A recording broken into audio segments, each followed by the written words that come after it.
Welcome to Burlap Teachers. Enjoy the video. You start by making the area safe and accessible. Remove switch plates and tape drop cloths to protect floors, shut off power if near outlets.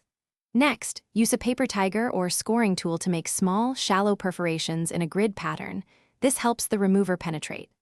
Once done, mix a wallpaper remover solution or warm water with a few drops of dish soap. You want it hot but not scalding, so test on a corner first.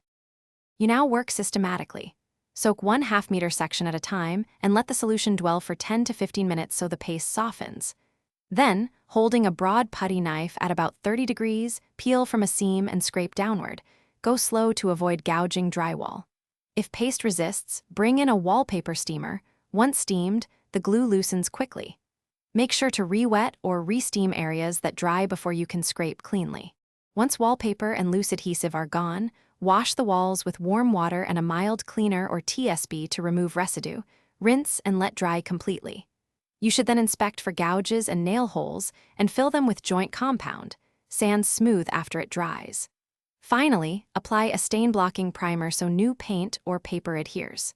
If adhesive remains, reapply remover and gentle sanding.